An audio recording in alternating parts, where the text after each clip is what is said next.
All right, guys, so the next one we're going to talk about is your kettlebell swing. Now, just some terminology that you may or may not be familiar with. This is not a squat, this is a hinge.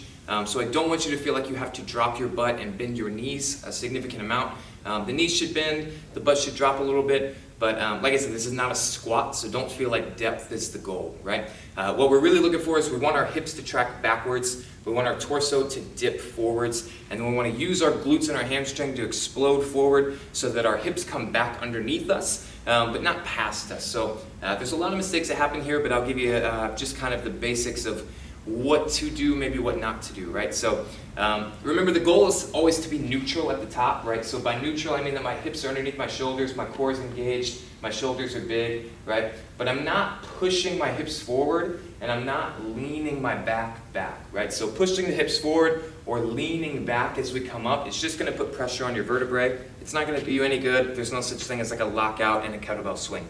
So don't be worried about how extended you are or how high the kettlebell goes. That's not the important part. The important part is that our hips are creating the movement and not any other part of our body. So to go along with that, you should not feel like your arms are doing a lot of work here. Your arms are just the lever from which the kettlebell is swinging.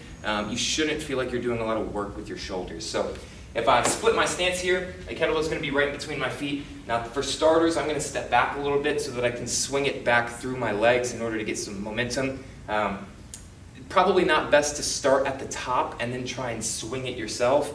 Start from the floor, let it come back between your legs like you're hiking a football, and then swing your hips from there. So I'll give you a couple here, right? I'm gonna hike it through my legs, and then from there, I'm just swinging by bringing my hips to neutral and trying to keep my glutes and my core engaged at the top, right? Like I said, I don't want you to push forward, and I don't want you to lean back, right? The height of the kettlebell is not significant. The only thing that's significant is the power that's being produced in the hip, okay?